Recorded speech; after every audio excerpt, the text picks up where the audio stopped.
So Ben, how are you today? I'm good. Are you sure? Well, I actually wanted to come in because lately I feel like I've been dealing with a lot of like trust issues. So yeah, it's been kind of hard. Hmm. I understand. That's a hard thing. Where do you think those trust issues came from? Well, I guess maybe it started one day I was at the store with my mom and I was looking at the Beanie Babies that were on sale and she left to go pay, but I didn't know.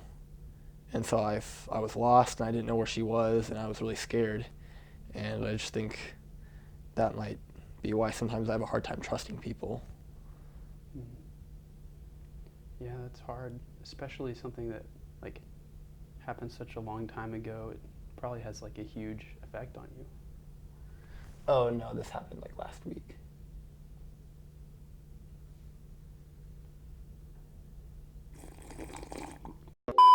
Hey guys, welcome back to week 5 of me wearing a shirt that's either blue or gray. Ethan won the grape eating contest at dinner tonight, so he will be introducing this week's artist.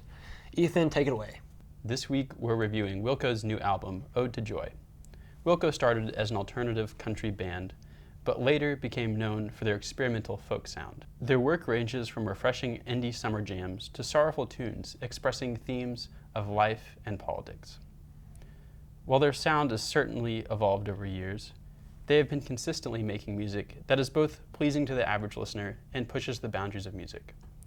While some of their projects, like Yankee Hotel Foxtrot and A Ghost is Born, have showcased some of the band's best qualities, others in their expansive discography have fallen short of the label experimental masterpiece.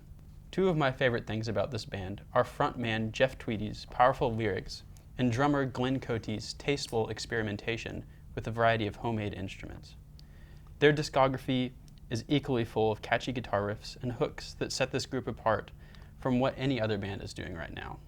This is Ode to Joy, Wilco's 11th studio album. Going into this album, I knew that this is a band that could produce some really quality music, but I also knew that they had made a lot of albums and had just been doing this for so long, and in a lot of ways didn't really need to make anything good anymore. I think whatever they would have put out, people would have liked. It's really hard to be that consistent for that long. Yeah. So I kind of had a little bit of maybe lower expectations, but how about you? Yeah, so I knew absolutely nothing about this band walking in. Ethan suggested it this week, so but I was excited. That's kind of what I want this channel to be about, is learning new music or experiencing new music that I haven't found, and then also hopefully you listeners can discover some new music that you haven't heard of before. So I didn't really have expectations. I was just trying to have an open mind. That said, once I found out what they were about and read their biography and the kind of sound they had, I kind of guessed that I wasn't going to be a huge fan, and obviously I have more thoughts, but basically this album's not for me. I'm not a part of the target demographic. I'm not really in their audience. The brush just fell.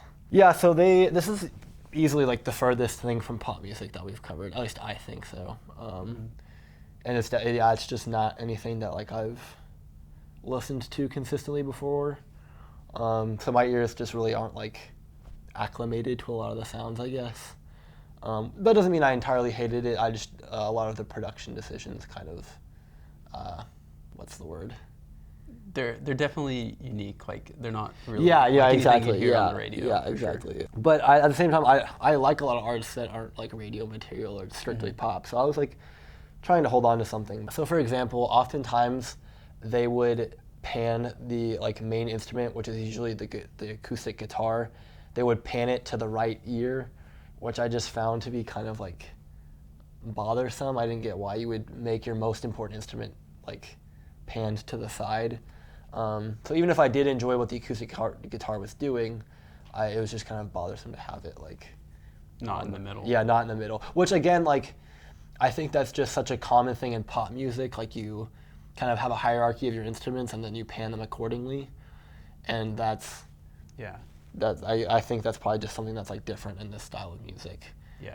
Someone who's used to hearing things in the same spots, like Yeah. Yeah, that would bother me if I was. Yeah.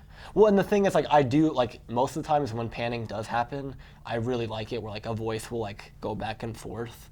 Like, I like that. So it's not that I, like, dislike panning of any kind. I just didn't like this mixing decision. How would you describe their drums? Because they sound, like, kind of, like, flat and dull to me, but I feel like that's, like, really negative words. Yeah, it's actually really popular right now to loosen all the sides of the snare so Really? it sounds really like almost like wet, but like just kind of not filled out. I guess there's not necessarily tones in them.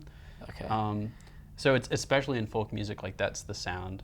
But yeah, it was something I don't necessarily enjoy that much, but I really appreciated what it added to this album. Yeah, I will say this, like, again, like, the pop drums that you're always going to hear, and then like the folk drums on this album are obviously just a huge stylistic difference. And so I don't like how they sound, but I can agree that like they do contribute sonically to this record, and they feel appropriate for what they were trying to accomplish. Yeah. Even though I didn't enjoy how they sounded. And on top of that, oftentimes, even if they did start a song or the song would get to a place where I felt like, I was like, oh, okay, I can get on board with this. Sometimes they would add a sound effect, or they would have a guitar sound a certain way that I was just like, I just don't get why this is here, like why they would distort it like that, or why they would, make the guitar sound like that. So it was just really hard to like find a song where everything clicked to me. And then finally, I didn't really enjoy his vocal delivery. Again, I feel like this is just a stylistic thing, but he sounds like he's in pain. He's just like moaning it out. Yeah. So. Yeah, I get that. It can be hard to see through that. Like, do you think, what's his name, Jeff Tweedy? Jeff Tweedy? Do you think Jeff Tweedy is a better singer than Marky Basie? I knew you'd ask me that. Well, Jeff Tweedy puts a lot of emotion in the things he does, which is appropriate for the genre of folk, I think. That makes sense, in a lot of ways, especially the tone of this album in general. The lyrics express themes of love that exists in a cruel world, and that is something to be celebrated. While some of the tracks, like White Wooden Crosses, delve into themes of what life could be like with losing a loved one, other ones, like Hold Me Anyways, deliver a resounding yes to the question, is love something worth it in this life? And that the lyrics combined with the production on this album really, for me, overall made this album incredible. One of the better albums, maybe some of their best in the last decade.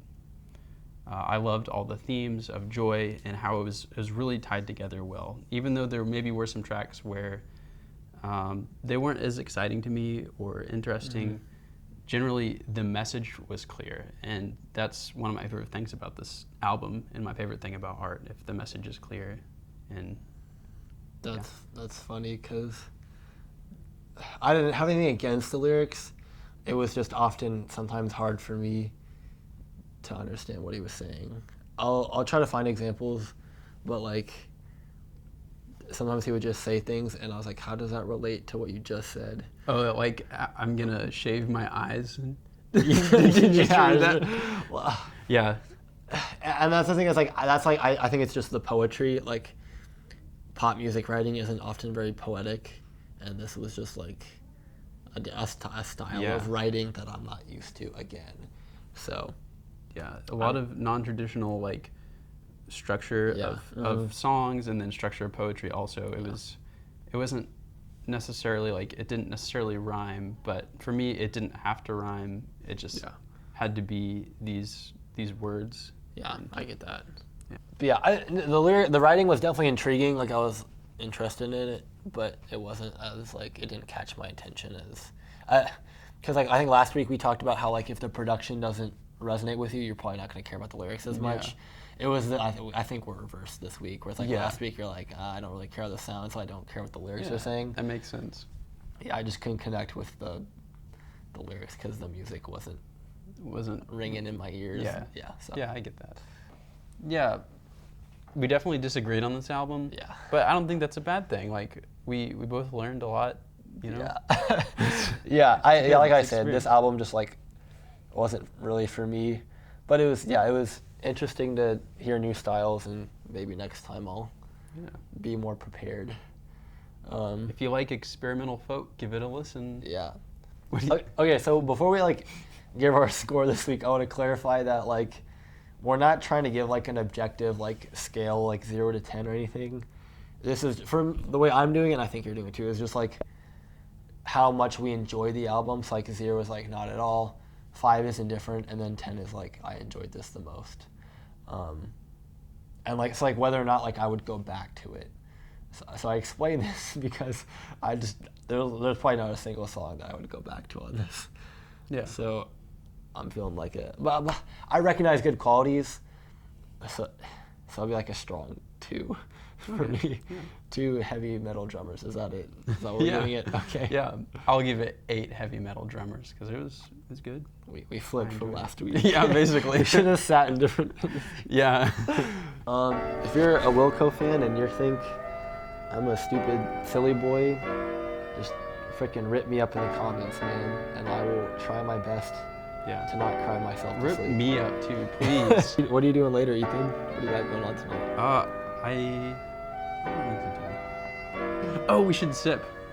But I need to know. The people need to know what's going on with you tonight. Oh, I don't. Only with what you're comfortable with. Like I don't want to. What was I was gonna go back and do like homework, but riveting. Me too, though. Ethan, I have a hot don't date you have a with hot date Ben. tonight? yeah, it's really hot in here, so It is so freaking It is a hot. hot These date cameras for sure. are melting me. If I was a scoop of ice cream, I would be not a scoop of ice cream. I would be a melted scoop of ice cream. Yeah. What flavor of ice cream? Mint chocolate chip. I think I would be Pistacio. Picasso. That'd be an interesting flavor. Yeah. So I'll start with, hey back, welcome back to week 5 of me wearing a jacket. Hey back. Hey.